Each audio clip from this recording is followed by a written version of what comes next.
का भी आज का दिन एक बहुत बड़ा पर्व का दिन है। और जब वो गुजरात में आप लोगों को देखते हैं कि ऑपरेशन सिंदूर से लेके और बंगाल के इस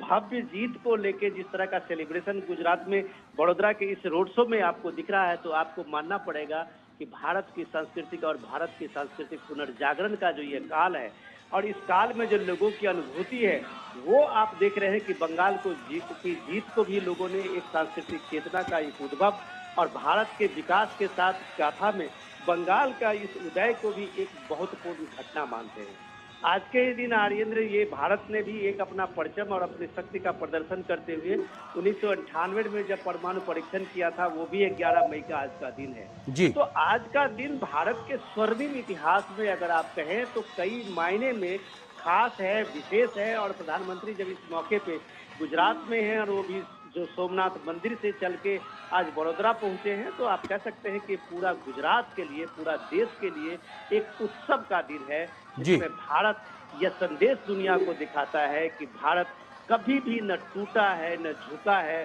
भारत विध्वंसों पे भी पुनर्निर्माण की ताकत रखता है। बिल्कुल, और आप जो बात कह रहे हैं विनोद जी, वो बहुत महत्वपूर्ण है, क्योंकि सोमनाथ मंदिर के स्थापना के पुनर्स्थापना के 75 वर्षों का होना और 1000 सालों के बाद भी आज सोमनाथ मंदिर का उसी दिव्यता भव्यता के साथ में भारत की विरासत को आगे बढ़ाना और सनातन की इस पूरी परंपरा को एक तरीके से ध्वज पताका को लहराते रहना, ये अपने आप में एक बड़ा संदेश है। अब सर, आप रहिए हमारे साथ में, हमारे सहयोगी दीपक रावत भी हमारे साथ जुड़े हुए। दीपक, प्रधानमंत्री ने आज भी वडोदरा से देशवासियों से अपील की है, जो कल उन्होंने तेलंगाना से भी की थी, हैदराबाद से, वो अपने आप में किस तरह से हमें वैश्विक चुनौतियों के बीच में अनुशासित होकर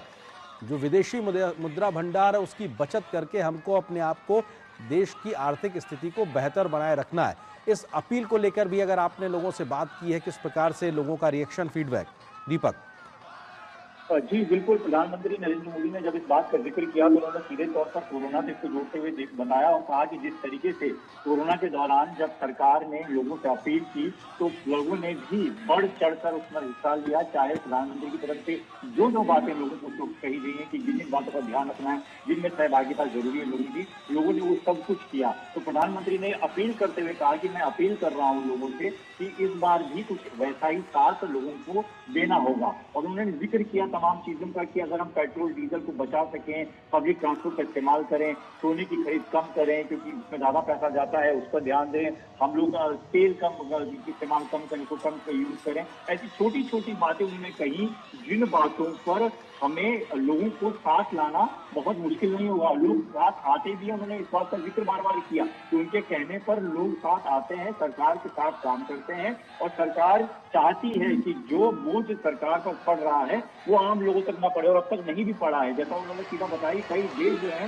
उस बोझ के तले दबे जा रहे हैं, लेकिन अभी तक देश के लोगों को इस तरीके का बोझ नहीं झेलना पड़ा है। लेकिन वो चाहते हैं कि देश का जो विकास, उसकी जो प्रगति है वो किसी तरीके से न रुके और ये प्रगति इसी तरह जारी रहे। ऐसे में सभी की सहभागिता बहुत जरूरी है। तो जब लोगों ने ये बात सुनी और उसके बाद लोगों से हमने बातचीत की तो लोगों ने भी बढ़कर कर कहा कि प्रधानमंत्री जो कह रहे हैं बिल्कुल सही कह रहे हैं। हर व्यक्ति को अपने हिस्से की जिम्मेदारी निभानी होगी, हर व्यक्ति को अपना कर्तव्य समझकर इसके लिए, देश के लिए आगे बढ़कर आना होगा। उन्होंने कहा कि प्रधानमंत्री की छोटी छोटी अपीलें हैं कि हम अपनी स्वदेशी चीजों का इस्तेमाल करें, पेट्रोल डीजल का इस्तेमाल कम से कम हो, तो हम कार पूलिंग कर ले, हम पब्लिक ट्रांसपोर्ट का इस्तेमाल करें। ये कोई ऐसी चीज तो है नहीं कि जो हम नहीं कर सकते हैं। तो लोग भी उनकी बातों के समर्थन में नजर आए। लोगों ने कहा कि इसका समर्थन करना चाहिए। देश में अगर कोई विपत्ति आती है तो हमें मिलकर ही उसका सामना करना होता है। और ये हमने पिछले सालों में अगर बात करें कोरोना के दौर में, इससे बड़ा एग्जाम्पल कुछ हो नहीं सकता। फिर प्रधानमंत्री ने कहा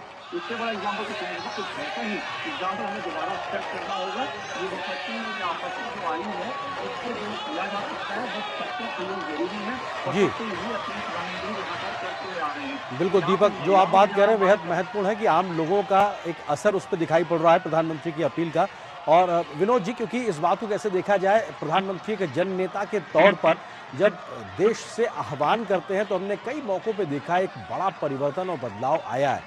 स्वच्छ भारत मिशन के समय स्वच्छता अपनाने को लेकर हो,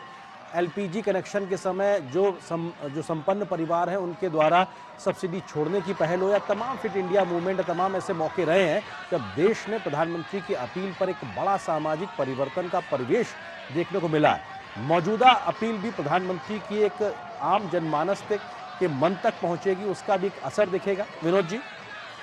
आर्यन, आपने बहुत शानदार सवाल पूछा है और आज के लिए ये सवाल सबसे इम्पोर्टेंट है।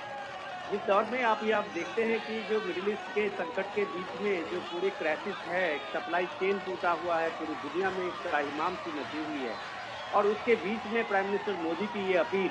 और उस अपील के बाद विपक्ष का जिस तरह का तेवर और रिएक्शन आया है, उसके बीच में अगर आज प्राइम मिनिस्टर मोदी के वडोदरा की इस रैली, इस रोड शो को आप देखें तो ये आपको साफ लगता है कि इस देश में एक जननायक के रूप में प्राइम मिनिस्टर मोदी की अपील हमेशा भी देश के लोगों ने सुना है। आपने जब स्वच्छ भारत अभियान की बात कही थी तो दुनिया में स्वच्छ भारत अभियान बिहेवियर चेंज का सबसे बड़ा मूवमेंट साबित हुआ। यदि हम लोग इस बात को देखें, स्वच्छ भारत अभियान जो बिहेवियर चेंज के मूवमेंट के साथ साथ लोगों के बिहेव को ही चेंज किया था, स्वच्छता के तरीके तौर तरीके को बदला था और उसका फायदा लोगों को कोरोना में मिला। जो देश में अगर 11-12 करोड़ उस समय में शौचालय बने तो इसका भी फायदा कोरोना के समय में लोगों को मिला और लाखों लोगों की जानें बची। ये बिहेवियर चेंज के मूवमेंट को जब आप आगे बढ़ाते हुए देखते हैं, जैसे आपने चर्चा की कि उसी में जो सब्सिडी छोड़ने की बात, गैस पे सब्सिडी छोड़ने की बात है, तो लाखों लोगों ने आगे बढ़ के गैस की सब्सिडी छोड़ी और वो सारे जो सिलेंडर थे वो सारे उज्ज्वला स्कीम में काम आए और करोड़ों लोगं को उज्ज्वला स्कीम में गैस मिला। ये देश ने देखा है, ये मजाक नहीं है। जब प्राइम मिनिस्टर मोदी कहते हैं कि आप छोटी-छोटी चीज़ों को बचत करते हैं या स्वदेशी खरीदते हैं तो उससे भी विदेशी मुद्रा भंडार आपका मजबूत होता है। ये जो हमारे घरों में हम इस चीज़ को प्राइम मिनिस्टर मोदी बड़ी तरीके से इसको समझाते हुए कल उन्होंने कहा था कि आप एक बार लिस्ट बनाओ और अपने घर में देखो कि आपने कितने विदेशी चीज़ों को लाया है, तो आपको खुद लगेगा कि आपने विदेशी मुद्रा भंडार का कितना यूज़ किया है। बात सबसे इम्पोर्टेंट ये है आर्येंद्र कि इस दौर में नेता जिस तरह से विरोध को ही विरोध समझते हैं, वो भूल जाते हैं पिछले दौर की बात कि हर दौर में प्रधानमंत्री मोदी की तरह और भी प्रधानमंत्री हुए हैं जो इस देश में इसी तरह की अपील करते रहे हैं, भावुक अपील करते रहे हैं और उसका फायदा देश को मिला है। देश को एक ताकत मिली है, चाहे वो लाल बहादुर शास्त्री हो, प्रधानमंत्री इंदिरा गांधी हो, चाहे